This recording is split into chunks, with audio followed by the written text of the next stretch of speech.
चलेगा, फिर ज़्यादा देरी ना करते हुए सेशन की शुरुआत करते हैं। और सबसे पहला जो क्वेश्चन है आप लोगों को स्क्रीन के ऊपर दिखाई दे रहा होगा, बड़ा प्यारा सा क्वेश्चन है। एग्जाम के अंदर ऐसे ही क्वेश्चन अब की बार आपको सीईटी में देखने को मिलेंगे।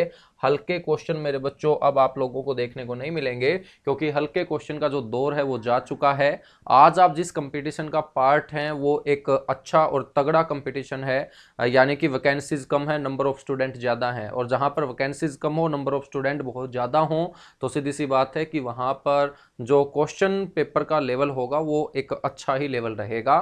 तो आप एक अच्छा लेवल के तरीके से आप अपने एग्जाम की प्रिपरेशन करते रहिएगा, नई नई बातें सीखने की आदत डालिएगा, कुछ नया क्वेश्चन अपने माइंड के अंदर क्रिएट करने की भी बच्चों कोशिश कीजिएगा, ठीक है। चलेगा, सबसे पहला जो क्वेश्चन है यहाँ पर बड़ा आसान सा क्वेश्चन है वैसे, लेकिन इंपॉर्टेंट क्वेश्चन बड़ा है कि चंडीगढ़ में बगीचों का त्योहार निम्नलिखित में से किस वर्ष से मनाया जाता है। तो अपना जो ये बच्चों चंडीगढ़ है ये राजधानी है, कैपिटल है, और आप सभी जानते हैं हरियाणा के उत्तर पूर्व में बसा हुआ ये छोटा सा शहर है जो 114 स्क्वायर किलोमीटर में बसा हुआ है। और इसको हरियाणा के साथ साथ 1 नवंबर 1966 को केंद्र शासित प्रदेश का दर्जा दे दिया गया था। और बच्चों केंद्र शासित प्रदेश उन्हें बनाया जाता है केंद्र सरकार के द्वारा जो विवादित होता है, यानी कि जो दो राज्यों के बीच विवाद का कारण बन जाता है, उसी जमीन के टुकड़े को केंद्र सरकार अपने अधीन लेके खुद ही शासन चलाना स्टार्ट कर देती है। उन्हीं को हम यूनियन टेरिटरी या केंद्र शासित प्रदेश बोलते हैं। तो चंडीगढ़ एक केंद्र शासित प्रदेश है जो 1 नवंबर 1966 को ही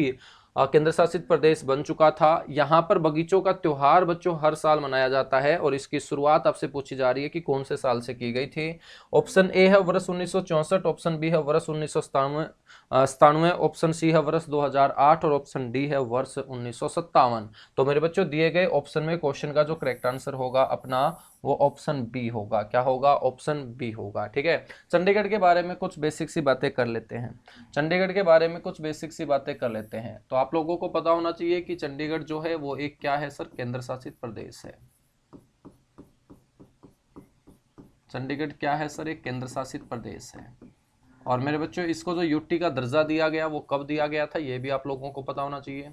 सर इसे यूटी का जो दर्जा दे दिया जाता है वो 1 नवंबर 1966 को दे दिया जाता है। हम बात करें इसके एरिया की, तो इसका जो क्षेत्रफल है बच्चों वो आपको ध्यान रखना है, 114 स्क्वायर किलोमीटर में ये फैला हुआ है। बात करें इसकी पॉपुलेशन की, जनसंख्या की, वो भी आपको ध्यान रखना है। और जब भी जनसंख्या की बात हो तो आपको आधार लेके चलना होता है 2011 की जनगणना, क्योंकि आज से पहले लोगों को जिस वर्ष गिना गया था वो कौन सा वर्ष था? 2011 था। और 2011 के अंदर जो जनगणना हुई थी ये भारत की कुल 15वीं जनगणना थी। और बच्चों चंडीगढ़ जो शहर है जो केंद्र शासित प्रदेश का दर्जा भी लिए बैठा है, इसकी पॉपुलेशन आपको ध्यान रखना है 10 लाख से ज़्यादा रही थी। 10,55,450 हम एक्यूरेट पॉपुलेशन बोल सकते हैं इसकी। 10,55,450 इसकी एक्यूरेट पॉपुलेशन हम बोल सकते हैं। लेकिन यहाँ पर आपको अप्रोक्सीमेट याद रखनी है, लगभग 10 लाख से ज़्यादा इसकी पॉपुलेशन रही थी, ठीक है। बात करें हैं तो बच्चों चंडीगढ़ के अंदर जो कुल गांव है ये भी आपको ध्यान रख लेना है। कुल गांव है सर यहाँ पर 2424। चंडीगढ़ जो है ये स्वतंत्र भारत में सुनियोजित तरीके से प्लानिंग के तहत बसाया गया प्रथम भारत का शहर है। तो स्वतंत्र भारत में सुनियोजित तरीके से ध्यान रखना है बसाया गया मेरे बच्चों ये क्या है सर? प्रथम शहर है। और हम बात करें कि एक प्लानिंग के तहत इस शहर को अच्छे से बसाने के लिए जो आधारशिला इस शहर की रखी गई थी ये बच्चों रखी गई थी भारत के पहले प्रधानमंत्री पंडित जवाहरलाल नेहरू के द्वारा। और इसकी आधारशिला जो रखी गई थी वो 2 अप्रैल 1952 को रखी गई थी।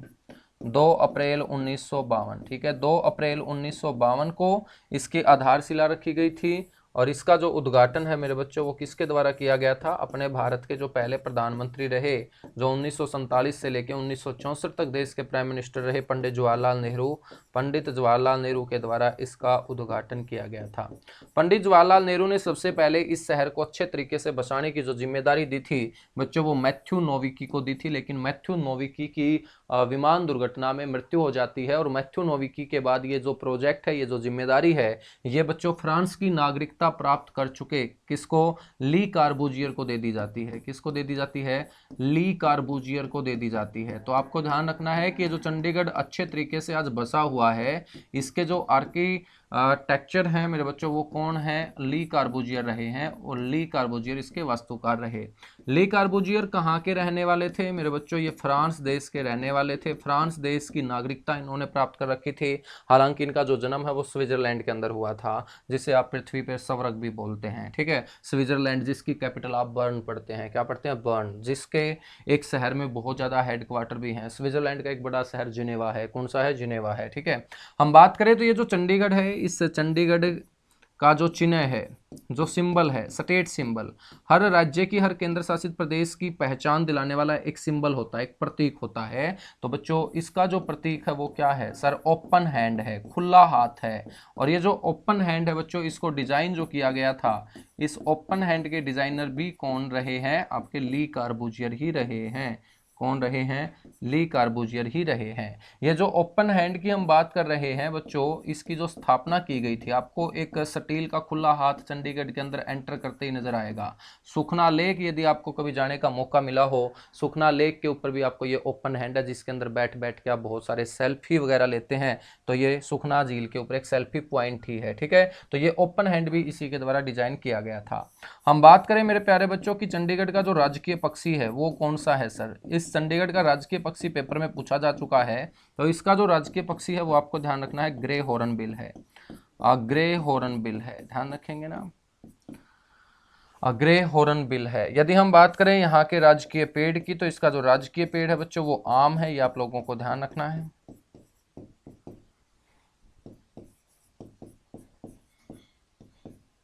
आम है। ठीक है, राजकीय जो पशु है बच्चों वो ग्रे नेवला है। क्या है सर, ग्रे नेवला है। मैंगूज हम इसे बोल देते हैं, ग्रे नेवला है। ठीक है, ये आप लोगों को पता होना चाहिए।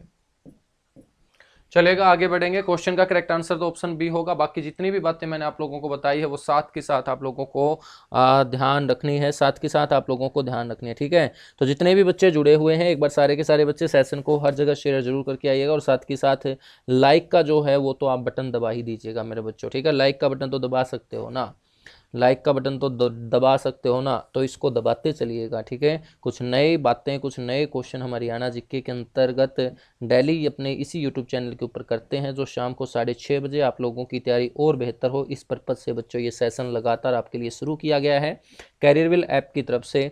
और जिन जिन बच्चों ने अभी तक कैरियरविल ऐप इंस्टॉल नहीं की है वो भी आप साथ के साथ इंस्टॉल कर लीजिएगा, क्योंकि बहुत ज़बरदस्त आप लोगों को कंटेंट प्रोवाइड करवाने वाली टीम आपको नजर आएगी यहाँ पर। ठीक है, तो स्टंटबाज नहीं बल्कि कंटेंटबाज हैं यहाँ, और कंटेंट ही मेरे बच्चों आप लोगों को कॉन्फिडेंस में लेके आएगा, आप लोगों को एग्जाम में जीत दिलाएगा। ठीक है, तो एग्जाम में बैठते ही जिस बच्चे को एग्जाम का डर नहीं होता, इसका मतलब उसकी तैयारी होती है, और उसकी तैयारी होती है इसका मतलब उसके अंदर कॉन्फिडेंस होता है, और उसके अंदर कॉन्फिडेंस कैसे आएगा, उसके अंदर कॉन्फिडेंस आएगा जब वो बेहतर बातें सीखेगा। जो बाकी बच्चे छोड़ रहे हैं उन चीज़ों को भी वो साथ में लपेट के चलेगा, समेट के चलेगा। ठीक है, चलो फिर अगले क्वेश्चन की तरफ बढ़ेंगे। अगला क्वेश्चन आ रहा है सर, क्या अगला क्वेश्चन है, निम्नलिखित में से किस गार्डन को चंडीगढ़ का औषधीय गार्डन भी कहा जाता है। चंडीगढ़ के अंदर काफी गार्डन है। ठीक है, चंडीगढ़ के अंदर काफी गार्डन है। कौन कौन से गार्डन है सर चंडीगढ़ के अंदर, अभी हम बात करें, अभी हम डिस्कस करें तो एक तो आपको मेरे बच्चों ध्यान रखना है रॉक गार्डन,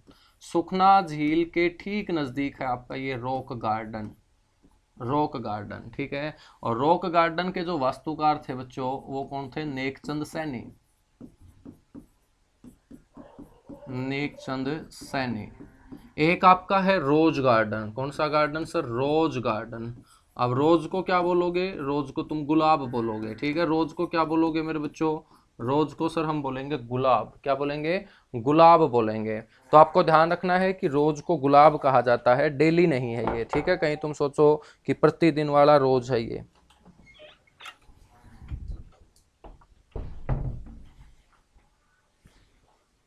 रोज गार्डन, और रोज गार्डन के संस्थापक कौन है, MS रंधावा, मोहिंदर सिंह रंधावा इनका पूरा नाम है, और रोज गार्डन सेक्टर 16 चंडीगढ़ के अंदर है। नेक्स्ट है बच्चों आपका एक बोटनिकल गार्डन,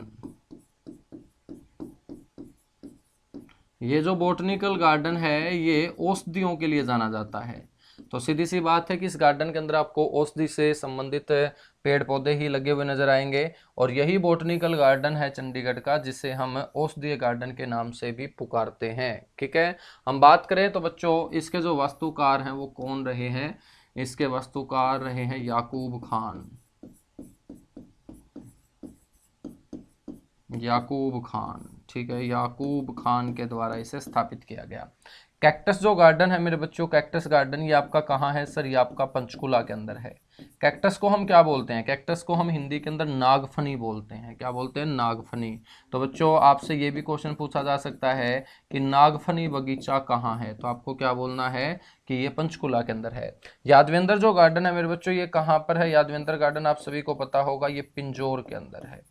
और पिंजौर कहाँ है बच्चों, पिंजौर है सर पंचकुला के अंदर। हम बात करें यादवेंद्र गार्डन का पुराना नाम क्या था, तो जब इसे स्थापित किया गया था तब इसका नाम लोगों ने बोलना शुरू किया था मुगल गार्डन। ठीक है, क्योंकि मुगलों के द्वारा ही ये स्थापित किया गया था। और मुगलों में आपने औरंगजेब तो सुना होगा, औरंगजेब के चचेरे भाई थे फिदाई खां। औरंगजेब के चचेरे भाई थे फिदाई खां, उसी के द्वारा बच्चों इसका निर्माण करवाया गया था 17वीं सदी के अंदर। ठीक है, रोज गार्डन हम पढ़ ही चुके हैं, सेक्टर 16 चंडीगढ़। सेक्टर 16 चंडीगढ़ के अंदर ये रोज गार्डन है, जहां पर आपको लगभग 1600 प्रकार के गुलाब देखने को मिलेंगे। ठीक है, कितने प्रकार के गुलाबों के लिए प्रसिद्ध है बच्चों, गुलाबों की 1600 प्रकार की वैरायटी के लिए ये प्रसिद्ध है। 1600 प्रकार के गुलाब आपको यहाँ देखने को मिलेंगे।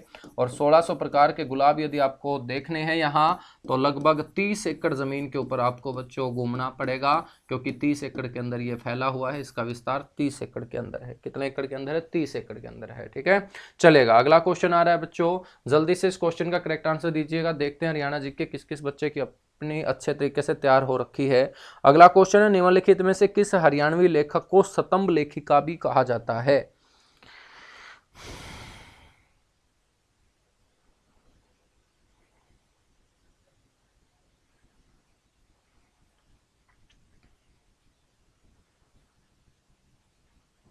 चलेगा बच्चों, जल्दी से क्वेश्चन का करेक्ट आंसर दीजिएगा।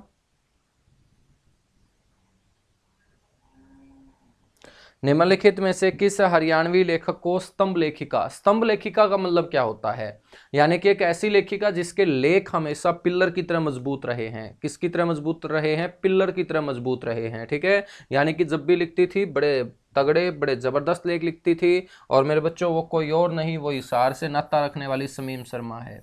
ऑप्शन जो बी होगा वो क्वेश्चन का करेक्ट आंसर होगा। यदि हम बात करें शमीम शर्मा की, तो बच्चों लेखिका के साथ साथ ये हास्य रस की बेहतरीन कवियत्री भी रही हैं। हास्य रस की ये क्या रही हैं, कवियत्री भी रही हैं। ठीक है, हास्य रस कवियत्री हम ध्यान रखें। और शमीम शर्मा का जो संबंध है मेरे बच्चों वो कहाँ से रहा है सर, इनका संबंध रहा है हरियाणा के हिसार से, हिसार से। ठीक है, बाकी इन्होंने सिरसा के अंदर भी बच्चों कॉलेज के अंदर बतौर प्रिंसिपल काम किया है। जसविंदर जो नरूला है इनका संबंध है सिंगिंग से, गायन क्षेत्र से।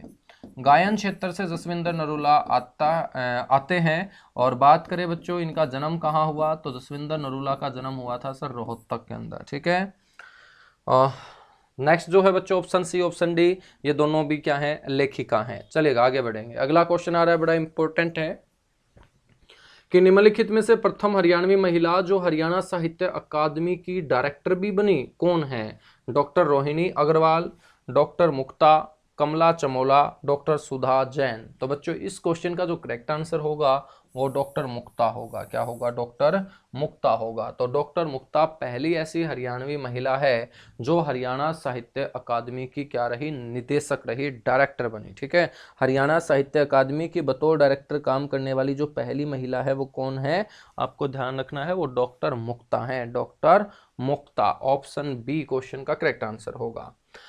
अगला क्वेश्चन है, हरियाणा में महिलाओं तथा लड़कियों के उत्थान के लिए प्रोजेक्ट शक्ति नामक अभियान किसके द्वारा शुरू किया गया था। Option A Anita Kundu, option B Manushi Chhillar, option C Sakshi Malik, option D Sunil Jaglan. ठीक है, आप सभी जानते हो मेरे बच्चों कि सुनील जागलान जो हैं ये बीबीपुर गांव जींद के रहने वाले हैं।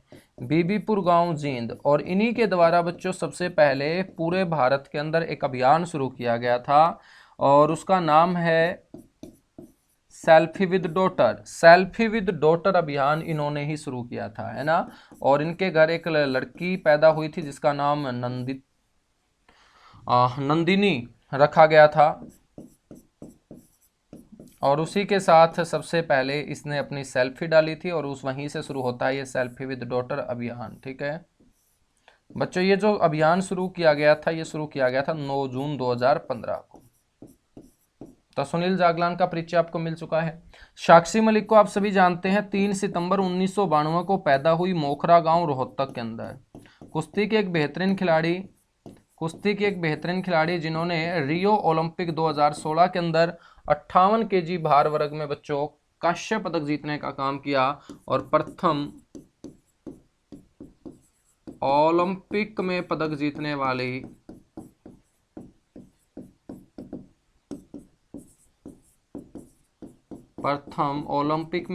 जीतने वाली महिला रेसलर बनी बच्चों, महिला रेसलर बनी। ठीक है, और इन्होंने जो पदक जीता वो ब्रॉन्ज मेडल जीता, कांस्य पदक जीता। तो पदक भी आपसे पूछा जा सकता है, आपसे वेट भी पूछा जा सकता है मेरे बच्चों कि कितने वेट कैटेगरी के अंदर, 58 केजी, 58 केजी वेट कैटेगरी के अंदर इन्होंने ये मेडल प्राप्त किया था, ब्रॉन्ज मेडल प्राप्त किया था। मानुषी छिल्लर को आप सभी जानते हैं, मानुषी छिल्लर जो है बच्चों ये मिस वर्ल्ड रही बच्चों मानुषी छिल्लर, और मानुषी छिल्लर के द्वारा ही मिस वर्ल्ड बनने के बाद महिलाओं और लड़कियों का उत्थान के लिए इन्होंने एक अभियान चलाया अपने हरियाणा के अंदर, उसे बोलते हैं प्रोजेक्ट शक्ति। क्या बोलते हैं? प्रोजेक्ट शक्ति। अनीता कुंडू को आप सभी जानते हैं, ये एक माउंटेनर हैं, हरियाणा पुलिस के अंदर सब इंस्पेक्टर के पद पर कार्यरत हैं। अनीता कुंडू फरीदपुर गांव की बेटी है, और ये फरीदपुर जो गांव है मेरे बच्चों ये हिसार जिले का गांव है। फरीदपुर जो गांव है बच्चों ये हिसार जिले का क्या है? गांव है। फरीदपुर जो गांव है ये हिसार जिले का गांव है। ठीक है, अगला क्वेश्चन आ रहा है सर क्या? अगला क्वेश्चन है बच्चों, शुभ तारिका नामक प्रसिद्ध मासिक पत्रिका का प्रकाशन संपादन किसके द्वारा किया जा रहा है? बच्चों ये बड़ी इंपॉर्टेंट पत्रिका है, आपको नोट रखनी है। शुभ तारिका नामक ये जो प्रसिद्ध है ये कैसी पत्रिका है? ये महीने में एक बार छपती है, मासिक पत्रिका है, और इसका संपादन कौन करता है? Option A Urmi Krishna, option B doctor Pushpa Bansal, option C doctor Sarita Vashisht, option D Chandrakanta. तो जल्दी से क्वेश्चन का आंसर दीजिएगा जितने भी इंटेलिजेंट बच्चे मेरे साथ जुड़े हुए हैं, जल्दी से बच्चों, जल्दी जल्दी आप आंसर देने की आदत डाला करो। ठीक है, जल्दी जल्दी।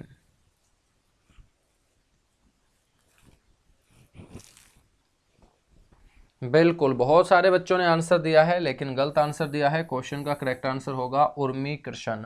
तो ये जो मासिक पत्रिका आपकी निकाली जाती है शुभ तारिका, इसके जो संपादक हैं वो कौन है? उर्मी कृष्ण हैं। अगला क्वेश्चन आ रहा है बच्चों, अगला क्वेश्चन है, प्रसिद्ध बॉलीवुड गायक जोहराबाई का संबंध हरियाणा के कौन से जिले से था? Option A Ambala, option B Hisar, option C Sonipat, option D Panipat. तो बताइएगा, प्रसिद्ध बॉलीवुड गायक जोहराबाई का संबंध हरियाणा के किस जिले से था? Option A Ambala, option B Hisar, option C Sonipat, option D Panipat. तो मेरे बच्चों बॉलीवुड के अंदर जोहराबाई जो प्रसिद्ध थी, ये जोहराबाई अंबाड़े वाली के नाम से प्रसिद्ध थी। तो इनका जो संबंध था वो कहाँ से था? अंबाड़ा से था। ठीक है, जोहराबाई अब बॉलीवुड के अंदर कई फिल्मों में बच्चों गजल गा चुकी थी और बहुत बड़ी गजल गायिका थी ये। ठीक है, तो आपको ध्यान रखना है ये गजल गायिका थी। तो बॉलीवुड की कई फिल्मों में गजल लोगों को सुनाने का काम किया है गजल गायक। अंबाला ने बहुत सारे बॉलीवुड के अंदर बच्चों अभिनेता और अभिनेत्रियां देने का काम किया है।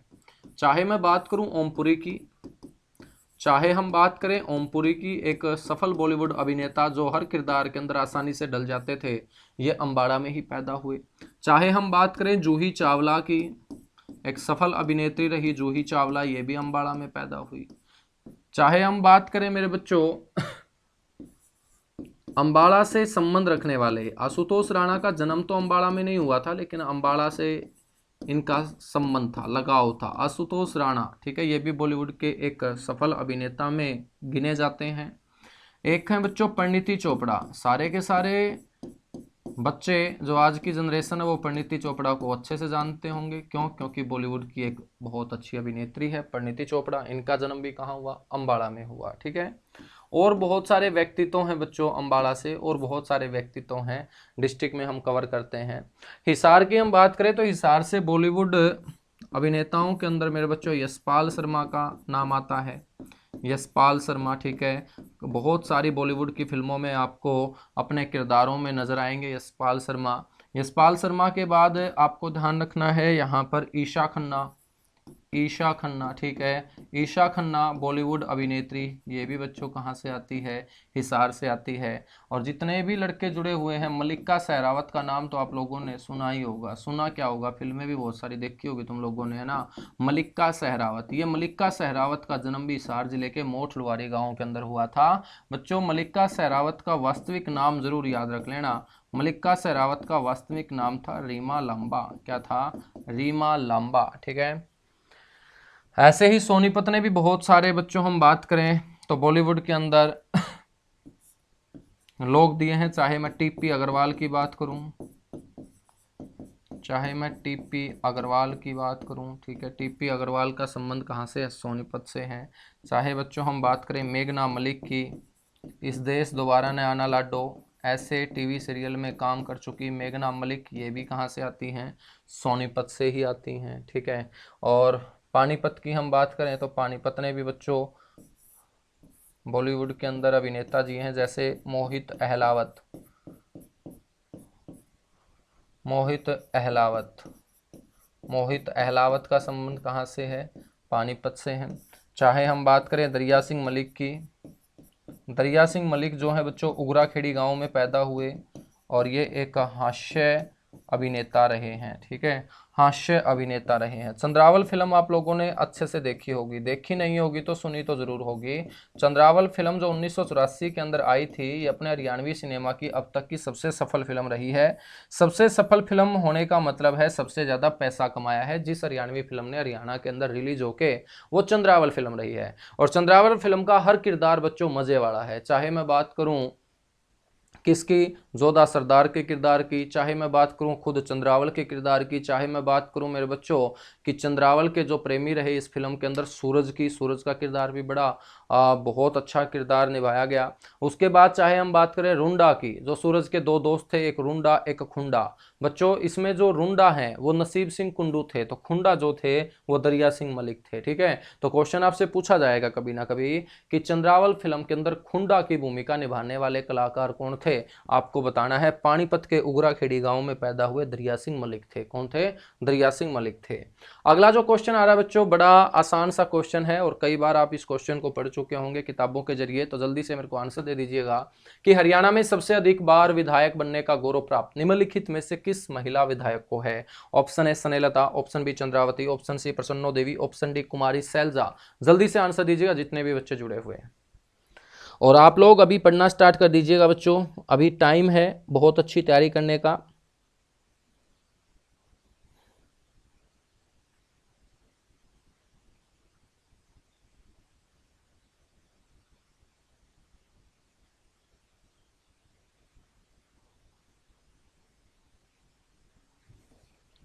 बिल्कुल, बहुत सारे बच्चों का आंसर आ रहा है सर ऑप्शन सी। बिल्कुल ऑप्शन सी जो है ये क्वेश्चन का करेक्ट आंसर होगा। ऑप्शन सी जो है वो क्वेश्चन का करेक्ट आंसर होगा। स्नेहलता के बारे में हम बात करें तो स्नेहलता के बारे में आपको ध्यान रखना है, हिसार से पहली महिला एमएलए, हिसार से पहली महिला एमएलए। और हरियाणा बनने के बाद हरियाणा में पहली बार जो चुनाव हुए थे वो बच्चों 1967 में हुए थे। पहला जो चुनाव हुआ था हरियाणा के अंदर वो 1967 में हुआ था, और 1967 में हिसार सीट से स्नेहलता ही एमएलए चुनी गई थी। चंद्रावती के बारे में हम बात करें तो चंद्रावती जो है ये हरियाणा से पहली महिला एमएलए भी रही हैं। अब देखिएगा चंद्रावती के बारे में हम बात करेंगे, हरियाणा से पहली महिला, हरियाणा से पहली महिला क्या क्या रही हैं ये? एमएलए, एमपी लोकसभा,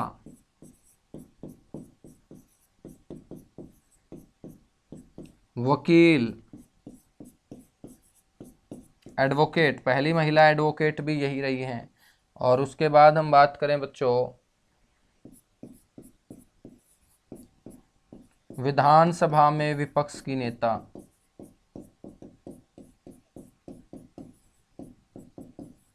ठीक है। तो आपको ध्यान रखना है पहली महिला के तौर पे चंद्रावती का नाम यहाँ पर भी आता है, यहाँ पर भी आता है, यहाँ पर भी आता है और यहाँ पर भी आता है। कुमारी सैलजा, कुमारी सैलजा मेरे बच्चों जिनका जन्म हुआ था प्रभुवाड़ा गांव के अंदर। प्रभुवाड़ा गांव उकलाना तहसील का गांव है और उकलाना तहसील मेरे बच्चों हिसार जिले की तहसील है। कुमारी सैलजा के पास क्या उपलब्धि है सर? कुमारी सैलजा के पास उपलब्धि ये है कि ये सबसे ज्यादा बार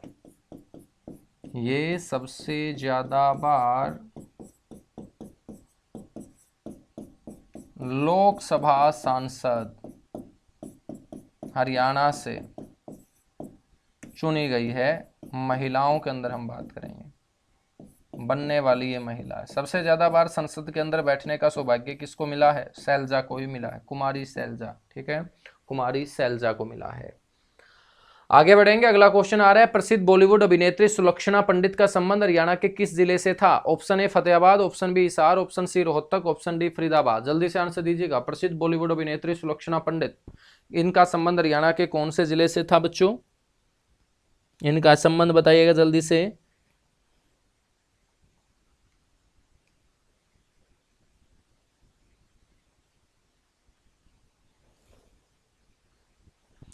प्रसिद्ध बॉलीवुड अभिनेत्री सुलक्षणा पंडित, बच्चों सुलक्षणा पंडित जो है ये पंडित जसराज की भतीजी थी। अब पंडित जसराज का संबंध तो आप सभी जानते हो ना, पीली मंदोरी गांव से रहा है, पीली मंदोरी गांव, ठीक है। कौन सा मंदोरी? पीली मंदोरी। पीली मंदोरी गांव है मेरे बच्चों फतेहाबाद जिले के अंदर, और इसी गांव में पैदा हुए थे प्रसिद्ध शास्त्रीय संगीतकार पंडित जसराज, जो अब हमारे बीच में नहीं है। पंडित जसराज बच्चों जिन्होंने सातों के सातों महाद्वीपों के अंदर अपनी प्रस्तुति देने का काम किया, और पहले ऐसे भारतीय सिंगर बने थे अंटार्कटिका के ऊपर जाकर, जिसे हम दक्षिणी ध्रुव के नाम से भी पुकार सकते हैं, वहां पर भी अपनी प्रस्तुति इन्होंने दी थी, ठीक है। तो उन्हीं की ये क्या है? उन्हीं की ये भतीजी हैं सुलक्षणा पंडित, और इनका नाता भी कहाँ से रहा? पीली मंदोरी से रहा। बॉलीवुड की कई फिल्मों के अंदर आपको सुलक्षणा पंडित नजर आएंगी, लेकिन अब वाली नहीं बच्चों। जब जितेंद्र धर्मेंद्र, ठीक है, ये जो बॉलीवुड के अभिनेता होते थे ना, तो यदि आप इनकी फिल्में देखते होंगे तो जितेंद्र के साथ इन्होंने काफी फिल्मों में काम किया है सुलक्षणा पंडित ने, ठीक है। अगला क्वेश्चन आ रहा है, फिल्म पगड़ी द ओनर जिसे 2 नेशनल फिल्म अवार्ड मिले, इसमें best actor in supporting role female category किस हरियाणवी महिला को दिया गया था? बच्चों बड़ी जबरदस्त फिल्म रही फिल्म पगड़ी द ओनर, फिल्म पगड़ी द ओनर, ध्यान रखेंगे बच्चों। फिल्म पगड़ी द ओनर जो है ये अपने हरियाणा की संस्कृति को दर्शाने वाली पगड़ी, ठीक है। पगड़ी जो है ये अपने हरियाणा की शान है बच्चों, है ना। तो अपने जो बड़े बूढ़े लोग थे, ठीक है, ये अपनी शान किससे समझते थे? पगड़ी से समझते थे। तो ये जो पगड़ी है जो अपने हरियाणवी संस्कृति की शान है, इसको लेकर हम बात करें तो हरियाणा सरकार ने इस पगड़ी द फिल्म को पुरस्कार भी दिया था, और 10 लाख रुपए का पुरस्कार इस फिल्म को देने का काम किया था। पहली ऐसी ये फिल्म बनी थी जिसको पूर्ण रूप से टैक्स फ्री हरियाणा के अंदर घोषित कर दिया गया था, और पहली ऐसी हरियाणवी कल्चर से जुड़ी हुई फिल्म बनी थी जिसको बच्चों 2 नेशनल अवार्ड दिए गए थे। ये जो 2 नेशनल अवार्ड की हम बात कर रहे हैं यहाँ पर, तो एक नेशनल अवार्ड दिया गया था बेस्ट फिल्म कैटेगरी के अंदर। आप सभी को पता होगा अवार्ड कई कैटेगरी में दिए जाते हैं, तो एक कैटेगरी थी बेस्ट फिल्म कैटेगरी, उसमें पगड़ी द ओनर को ये अवार्ड जाता है। और दूसरी जो कैटेगरी थी वो ये थी best actor in sporting role, और बच्चों स्पोर्टिंग रोल में कौन? फीमेल कैटेगरी के अंदर, और ये मिला था बलजिंदर कौर को, बलजिंदर कौर, ठीक है। बलजिंदर कौर बच्चों जो है ये पंजाब में पैदा हुई, लेकिन इनका संबंध हरियाणा के हिसार से रहा, क्योंकि हिसार में आकर बलजिंदर कौर ने ड्रामा स्कूल चलाया है। क्या स्कूल चलाया है? ड्रामा स्कूल चलाया है हिसार में आके। तो हिसार में आके जब ड्रामा स्कूल चलाएगी तो बलजिंदर कौर का संबंध कहां से होगा मेरे बच्चों? हिसार से होगा, ठीक है। ईसा खन्ना पेपर में पूछी जा चुकी है, ईसा खन्ना, ठीक है। अब ईसा खन्ना जो है आपसे पूछ ले कहां की रहने वाली है, तो ये बॉलीवुड अभिनेत्री, लेकिन बच्चों इनका नाता भी आपको ध्यान रखना है हिसार से। मेघना मलिक, अभी अभी हमने डिस्कस किया था मेघना मलिक के बारे बारे में कि टीवी सीरियल के अंदर आपको नजर आती है मेघना मलिक, ये सोनीपत की है। और मलिका सहरावत को कौन भूल सकता है बच्चों, इनकी तो एक्टिंग ही बड़ी जबरदस्त है। मलिका सहरावत का संबंध हिसार से है, हिसार में जन्म हुआ और बच्चों उसके बाद घर छोड़ने के बाद ये हरियाणा के रोहतक शहर में भी काफी समय तक रही है। तो सबसे पहले संबंध होगा इसका हिसार से, ठीक है। अगला क्वेश्चन आ रहा है बच्चों, बड़ा इंपॉर्टेंट क्वेश्चन है। ठाकुर फेरू जो प्राकृत भाषा के प्रसिद्ध विद्वान थे, इनको किस मुस्लिम शासक द्वारा टकसाल में खजाने के प्रबंध के लिए अधिकारी नियुक्त किया गया था? जलालुद्दीन खिलजी के द्वारा, अलाउद्दीन खिलजी के द्वारा, अकबर के द्वारा, फिरोज शाह तुगलक के द्वारा। ठाकुर फेरू जो थे ना बच्चों, ये अपने हरियाणा के रहने वाले थे और प्राकृत भाषा के प्रसिद्ध विद्वान थे। एक मुस्लिम शासक ने इनको अपनी टकसाल के अंदर खजाने के प्रबंध के लिए अधिकारी के तौर पे नियुक्ति देने का काम किया था। वो कौन सा मुस्लिम शासक था? दिए गए 4 ऑप्शन, जल्दी से आंसर खड़का दीजिएगा यदि आप लोगों को आंसर पता है तो।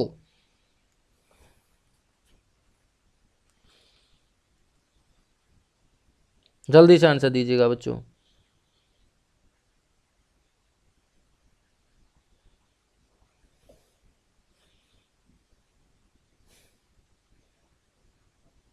तो धीरे धीरे आप लोगों की जो डोज है वो मैं बढ़ा रहा हूं, ठीक है। स्टार्टिंग वाले सेशन में कुछ क्वेश्चन आपको हल्के हल्के नजर आएंगे। अब डेली डेली आप जुड़ते रहना तो आपको थोड़ी थोड़ी अच्छे वाली डोज में देता जाऊंगा, है ना। हरियाणा जीके के अंदर बड़ी भयंकर डोज भी हैं, ठीक है। अब बड़ी भयंकर डोज भी हैं और उन्हीं सारी की सारी भयंकर डोज से भी मैं आपका परिचय यहीं पे करवाऊंगा। तो आप बस लगातार जुड़ते रहना। 6:30 से 7:30 का जो टाइम है इसको कभी भी मिस मत करना। और मेरे बच्चों यहाँ पर ऐसे ऐसे क्वेश्चनों को हमें कवर करना पड़ेगा, है ना। सिलेक्शन जो आता है वो कैसे आता है सर? सिलेक्शन आता है एक तो लगातार पढ़ने से, एक एग्जाम के पॉइंट ऑफ व्यू से पढ़ने से, और एक जो है मेरे प्यारे बच्चों वो आता है कुछ नया सीखने से।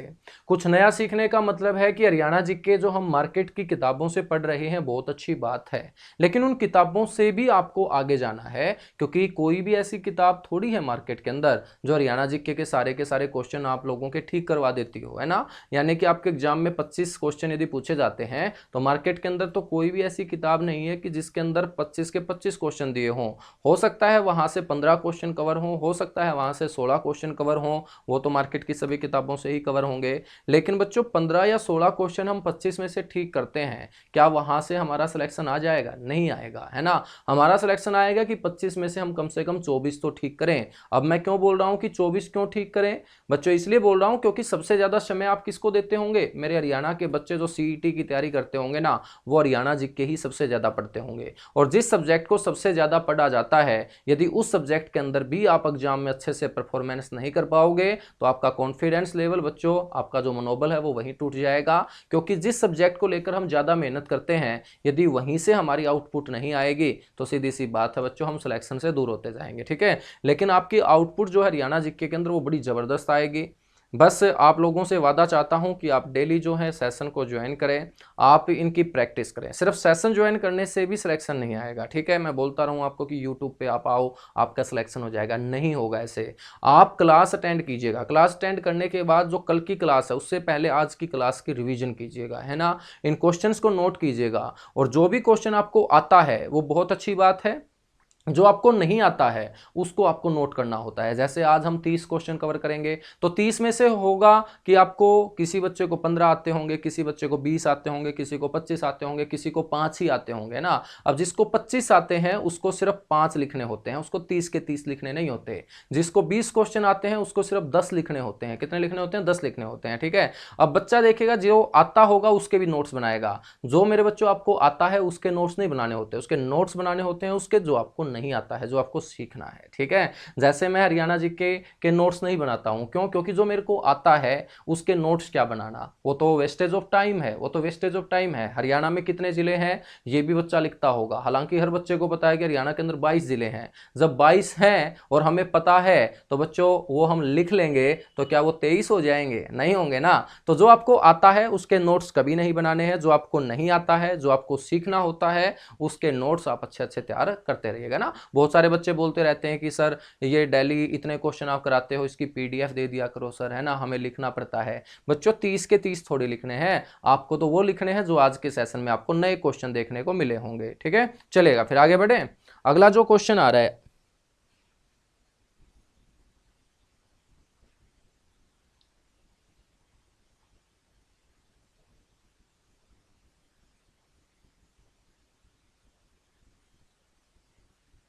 चलेगा। फिर देखिएगा, एक तगड़ा क्वेश्चन है हरियाणा जीके के अंदर, और इस क्वेश्चन का जो करेक्ट आंसर होगा मेरे बच्चों वो होगा अलाउद्दीन खिलजी, है ना। जब हरियाणा की हिस्ट्री हम करेंगे, जो भी बच्चा सीईटी बैच के अंदर है वहां पर मैं आपको एक एक चीज पढ़ा के चलूंगा, है ना। हरियाणा की हिस्ट्री क्या है, हरियाणा की हिस्ट्री बड़ी मजेदार है, बड़ी जबरदस्त है। आगे बढ़ेंगे। अगला क्वेश्चन आ रहा है मेरे बच्चों कपिल देव को लेके। इनका पूरा नाम भी एचएसएससी ने आपसे पूछा था। इनका पूरा नाम है कपिल देव रामलाल निखंज। कपिल देव रामलाल निखंज, ठीक है। रामलाल इनके पिताजी का नाम है, रामलाल निखंज इनके पिताजी का नाम है। तो साथ में इनके पिताजी का नाम भी आपसे पूछ लिया जाता है। तो इनका पूरा नाम है कपिल देव रामलाल निखंज, ठीक है। और कपिल देव को कौन नहीं जानता, सारे के सारे जानते होंगे। बेहतरीन क्रिकेटर रहे हैं, ऑलराउंडर रहे हैं बच्चों, ठीक है। अब बैटिंग में भी अपने जलवे दिखाते थे और बॉलिंग में भी अपने जलवे दिखाते थे। और मेरे बच्चों इन्हीं की कप्तानी में 1983 के अंदर हमने फाइनल के अंदर वेस्ट इंडीज टीम को हराते हुए पहली बार वर्ल्ड कप जीता था। पहली बार क्रिकेट वर्ल्ड कप जीता था बच्चों, पहली बार क्रिकेट वर्ल्ड कप जीता था, ठीक है, 1983 में। और 83 में जब क्रिकेट वर्ल्ड कप जीता था तो अभी एक फिल्म आई थी 83। तो 83 जो फिल्म थी वो किसके ऊपर थी, वो बच्चों 83 की वर्ल्ड कप की यादों से रिलेटेड थी, जो कब खेला गया था कपिल देव की कप्तानी में, ठीक है। कपिल देव का कंपैरिजन, इनका जो जन्म हुआ वो चंडीगढ़ में हुआ। कपिल देव का जो कंपैरिजन है वो एक तूफान के साथ किया जाता है। उस तूफान का नाम है हरिकेन, जो अमेरिका के अंदर लगभग 125 किलोमीटर प्रति घंटे की रफ्तार से आता है। और बच्चों ये जो कपिल देव अपने ऑलराउंडर थे, जो बॉलिंग भी किया करते थे, तो इनकी बॉलिंग की स्पीड भी लगभग इतनी ही होती थी, इसीलिए इनका कंपैरिजन कर दिया जाता है हरिकेन के साथ, है ना। तो इन्हें क्या बोल देंगे, हरियाणा का हरिकेन बोल देंगे, हरियाणा का हरिकेन। हरिकेन एक तूफान का नाम है, ध्यान रखेंगे ना, उसी के साथ इसका कंपैरिजन है। और यहां पर बात की जा रही है रचना को लेके, यानी कि दी गई ये जो 4 किताबें हैं इनमें से एक कपिल देव की नहीं है, वही हमसे पूछा गया है। A straight from the heart, बच्चों ये तो कपिल देव की किताब है। अब बाय गॉड्स डिक्री, ये भी बच्चों कपिल देव की ही किताब है। क्रिकेट माई स्टाइल, ये भी मेरे बच्चों कपिल देव की किताब है। तो फिर कौन सी नहीं है, playing it my way, playing it my way, ये किसकी आत्मकथा है, ये मेरे बच्चों आत्मकथा है सचिन तेंदुलकर की, सचिन तेंदुलकर की। बिल्कुल, स्पोर्ट्स के क्वेश्चन आप गलत नहीं करेंगे, बहुत अच्छे। स्पोर्ट्स में काफ़ी दिलचस्पी रहती है तुम लोगों की, ठीक है।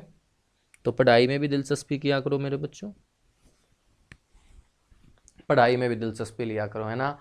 जिस प्रकार से हम डेली बेस पे अपने घर के काम करते हैं, ठीक है, हम खेलते हैं, हम स्कूल जाते हैं, या हम बच्चों टीवी सीरियल देखते हैं, सॉन्ग वगैरह सुनते हैं, तो जैसे आप दिन के अंदर अपना प्रतिदिन शेड्यूल बनाते हो कि आज इतना टाइम उसको देना है, इतना टाइम उसको देना है, तो थोड़ा सा टाइम डेली शेड्यूल में किताबों का भी होना चाहिए कि मेरे को आज इतना पढ़ना है, ठीक है। ज़्यादा नहीं पढ़ना है लेकिन डेली पढ़ना है, ठीक है। तो मेरी तो एक ही लाइन रहती है कि आप ज़्यादा मत पढ़िए, आप लगातार पढ़िए, क्योंकि ज़्यादा पढ़ोगे तो बच्चों फिर ये पढ़ाई आपको तोड़ देगी। यानी कि 11-12 घंटे डेली कोई नहीं पढ़ सकता है, ठीक है। 11-12 घंटे पढ़ने के लिए हमें लंबे समय तक बच्चों कंसंट्रेशन बनाए रखनी होगी। वो एक माहौल स्टार्टिंग से क्रिएट किया जाता है। पहले दिन से हम 11 घंटे नहीं पढ़ सकते हैं ना, तो पहले दिन से हम कितना पढ़ सकते हैं, हम 1 घंटे से शुरुआत कर सकते हैं। उसके अंदर डेली 15-15 मिनट भी जोड़ेंगे, ठीक है, 10-10 मिनट भी जोड़ेंगे, तो बच्चों 2-3 महीने के अंदर हमारी जो सिटिंग है वो 4 से 5 घंटे की आराम से हो जाएगी। और 4 से 5 घंटे की सिटिंग में आराम से आपकी जॉब आ जाएगी, ठीक है। तो ज़्यादा नहीं पढ़ना है,